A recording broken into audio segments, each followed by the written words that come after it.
Welcome to CrimeSceneX, where today's feature is about 3 spine-chilling true kidnapping horror stories. If you enjoy the fright, remember to leave a like, comment your thoughts below, and hit subscribe for our daily videos. Sit back, relax, and enjoy the terror unfold in today's video.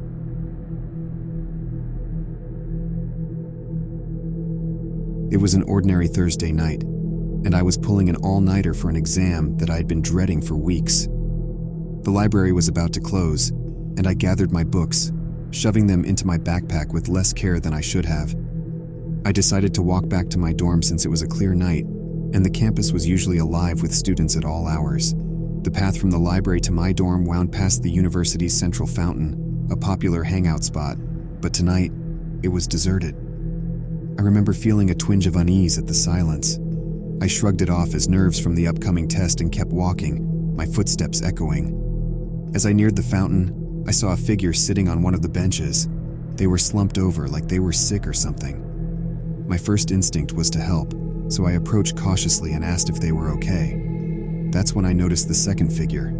They were crouched behind the bench, and before I could react, they sprang up and charged at me. Everything happened too fast.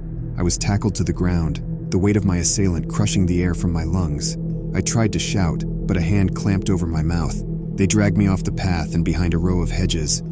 I could barely see in the darkness as they whispered harshly to stay quiet, that this would be easier if I didn't fight. They didn't take my belongings, my phone, wallet. All of it was still on me. They didn't want money. This was something far worse. My mind raced with horror stories I'd heard, but I couldn't believe it was actually happening. I was being kidnapped, in the middle of my own campus, where I had always felt safe. They kept me hidden for what felt like hours, waiting for the area to clear out more, I guess. Then, with one of them gripping my arm tight enough to leave bruises, they moved me to a nearby parking lot. There was a black sedan waiting, its engine humming softly. I was thrown into the back seat, and they climbed in after me, one in front and one in the back. The one beside me kept their hand on my leg, a silent warning not to try anything. I was too scared to even think about escaping. I just wanted this to be a bad dream. The car drove off campus and into the city. I tried to keep track of where we were going, but soon enough, all the streets looked the same. I didn't know what to do. I couldn't fight off 2 of them, and even if I could, where would I go? I didn't even know where I was. They took me to an old house in a part of the city I didn't recognize. The windows were boarded up, and the front door hung crooked on its hinges. Inside, it was like no one had lived there for years. They had a room set up with a mattress on the floor and a single bare bulb hanging from the ceiling. They threw me in there and locked the door. I spent the night in that room, trying to figure out how to get out. I was terrified, but I was also angry. I couldn't let this be the end of my story. So when they came in the next day, I pretended to be sick. I knew they'd have to get close to check on me, and when they did, I made my move. I don't really remember how I got out of the house. I just ran as fast and as hard as I could. I kept running until I saw lights and people, and I didn't stop screaming until someone called the police. They caught the guys who took me, thanks to the description I gave. But I don't walk alone at night anymore, and I always listen to that feeling of unease, that whisper telling me something's not right. Because sometimes it's not just nerves. Sometimes it's a warning.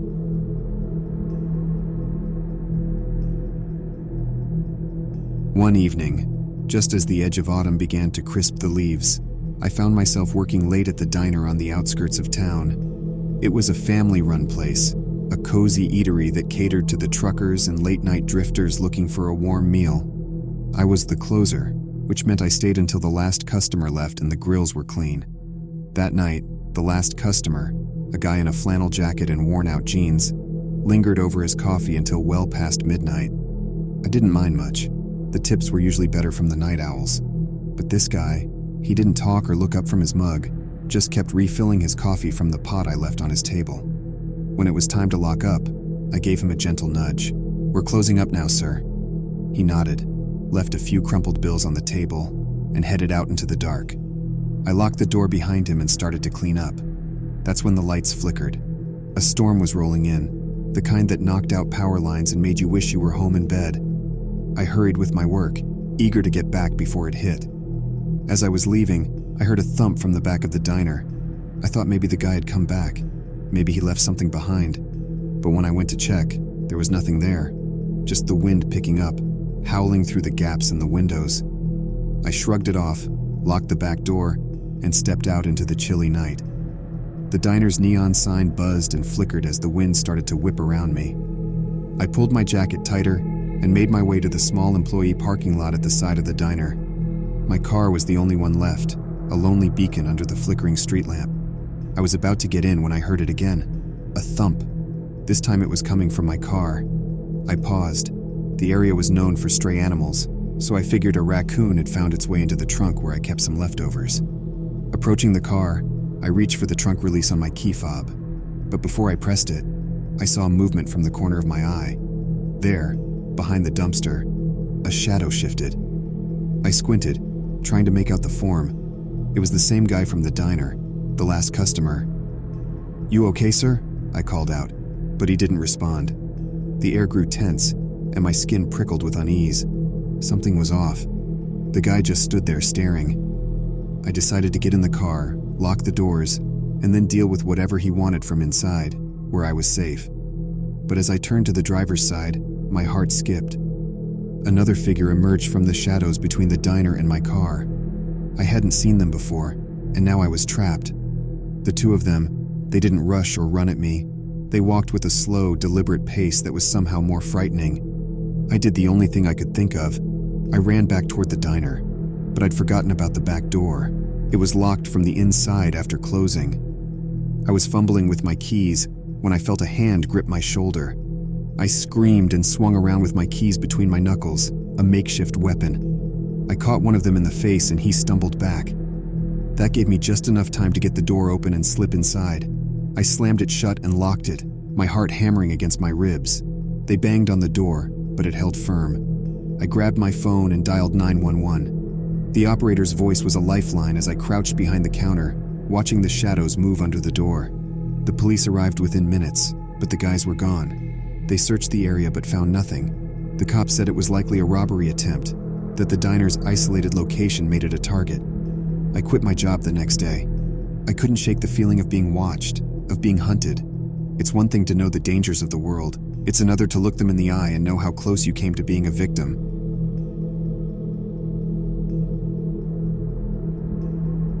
I remember the night vividly, as if it were seared into my memory. It was a humid summer evening, and I had decided to take a late walk to clear my head. The streets were unusually quiet, save for the occasional distant bark or the rustling of leaves in the gentle breeze. I took my usual route through the park, a shortcut to my apartment on the other side. That's when I noticed a van parked along the path, its engine humming softly in the stillness. I thought little of it at first, assuming it was just someone enjoying the night air like me. As I passed by, the side door of the van abruptly slid open. Two hulking figures leapt out, their movements swift and purposeful. Before I could react, a rough sack was thrown over my head, and I felt strong arms lifting me off the ground. My heart was pounding against my rib cage, my screams muffled by the thick fabric. I kicked and thrashed, trying to escape their iron grip, but it was futile. I was thrown into the van, the metal floor cold against my skin. The van sped off, the turns and stops disorienting me further. I tried to yell for help, but I knew it was useless. The sack over my head stifled my cries, and the van's walls were probably soundproof. I was alone, trapped, and at the mercy of my abductors. Fear clawed at my insides, each thought darker than the last. Who were they? What did they want with me? Time lost meaning in the darkness of my hood. It could have been minutes or hours before the van finally came to a halt. I was yanked out and forced to walk, the ground uneven beneath my feet. I stumbled frequently, but they held me upright, their grip unyielding. We entered a building, the air stale and musty. The sack was finally removed, and my eyes struggled to adjust to the dim light. I was in a warehouse, the windows boarded up, the only light coming from a flickering bulb overhead. They tied me to a chair, the rope biting into my wrists and ankles. My captors were masked, their eyes cold and unfeeling. They didn't speak to me, only to each other in hushed tones, as if I were nothing more than cargo. I don't know how long I was in that warehouse. I slept intermittently, jolted awake by the nightmares that haunted me even in wakefulness. They fed me just enough to keep me alive, a bland gruel that I ate more out of necessity than hunger. But I was watching, always watching. I memorized their routines, their carelessness with the locks, their overconfidence. And one night, when they were particularly negligent, I made my move. My hands, now thin from my captivity, slipped from the ropes. I crept across the warehouse, my heart thundering in my chest. The door was just ahead, freedom within my grasp. The cool night air was a shock to my system as I burst out of the warehouse. I ran without direction, fueled by adrenaline and the overwhelming desire to live. I didn't stop until I saw the lights of a gas station, where I finally collapsed, sobbing and gasping for help. The police found me there, a crumpled heap on the pavement. The investigation was thorough, but my captors were never found.